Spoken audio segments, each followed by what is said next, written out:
The United States isn't the only country that makes great movies. Japan has anime, South Korea has K-drama, India produces enormous numbers of films every year. Yet, when a movie becomes a worldwide event, something audiences thousands of miles apart feel they have to see, the system behind it is usually American. How did one country become so good at turning a movie into a global phenomenon? The answer begins somewhere that has almost nothing to do with movies. When American cinema began, Hollywood wasn't even in Hollywood. Film production was concentrated largely around New York. Then filmmakers started moving west. Part of the reason was surprisingly mundane: sunlight. Early cameras needed great amounts of light, and California offered plenty of it. But sunlight wasn't the only advantage. Los Angeles also had something filmmakers desperately needed: space. An empty piece of land could become almost anything: a battlefield, a European street, a mansion, a desert. The same landscape could be transformed into an entirely different world with sets, costumes, and props. And once enough filmmakers moved west, they didn't just bring cameras. They brought actors, writers, directors, technicians, studios, suppliers. The people who knew how to make movies began concentrating in a single place. Hollywood was becoming a machine. But a machine is useless if nobody is buying what it produces. And America had one big advantage waiting for it. Imagine making a movie in 1920. You spend money hiring actors, you build sets, you hire technicians, you finish the film. Now, you have the hardest problem of all: who is going to watch it?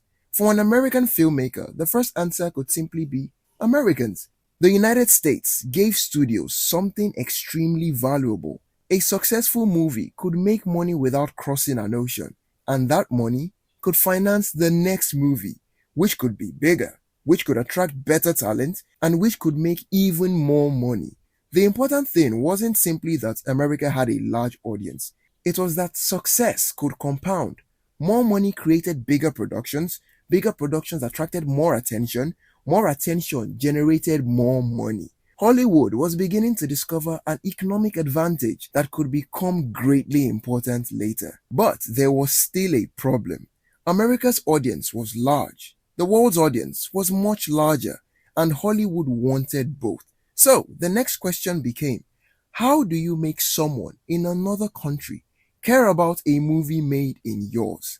Hollywood couldn't assume that someone in Tokyo, Paris, or Buenos Aires would understand American politics, American history, or even American daily life. So, it had to find something more universal: stories. A person wants something: Rocky. Someone loses something: The Lion King. Someone falls in love: Titanic. Someone wants revenge: The Godfather. You don't need to be American to understand those things, and that gave Hollywood a massive advantage. A movie could be set in New York, ancient Rome, or a completely fictional universe, and the emotional problem at its center could still make sense almost anywhere.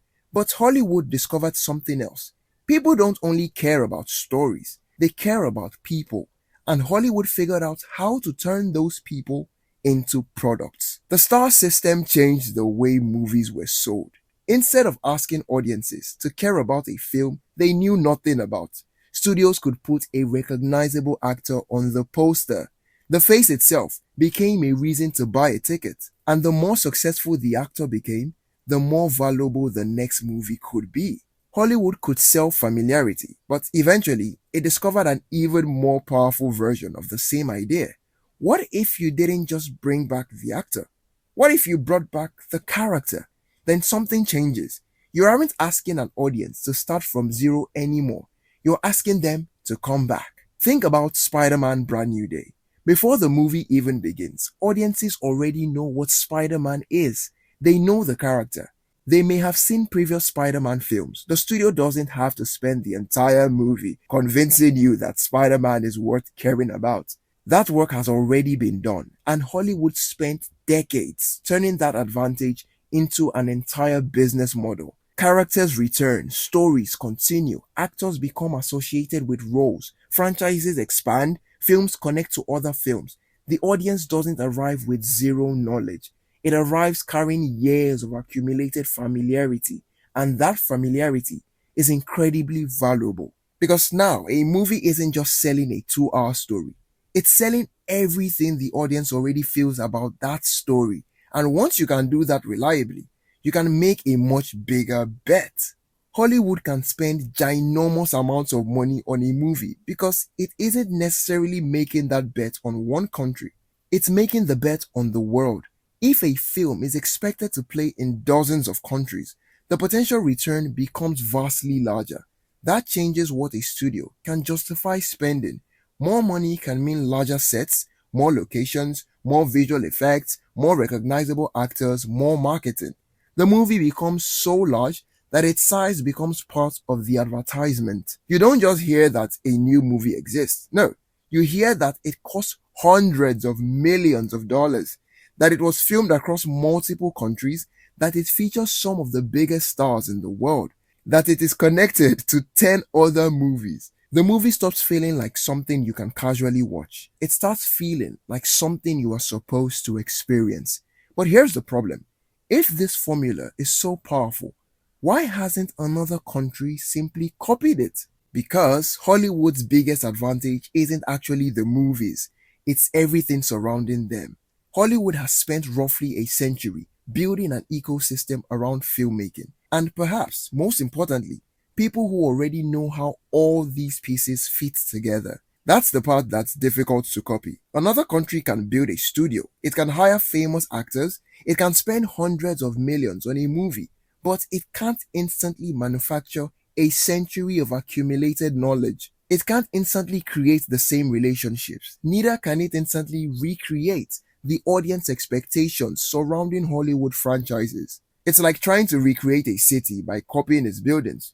You can reproduce the buildings, but you don't automatically reproduce the people, institutions, and networks that make the city work. And for a long time, that gave Hollywood something close to a monopoly on the machinery of global cinema. But now, that monopoly is being tested. The internet changed the equation. A filmmaker no longer needs to depend entirely on traditional Hollywood distribution to reach an international audience. A South Korean film can become a worldwide phenomenon because streaming has made international cinema easier to discover than ever. And that creates a fascinating shift. Hollywood spent a century learning how to make American movies travel. Now, other countries are learning how to put their movies on the same plane too. Will they catch up? I don't know. But if you want to catch up on the 100 most interesting facts about Hollywood, you can get them all in the ebook. Link in the description.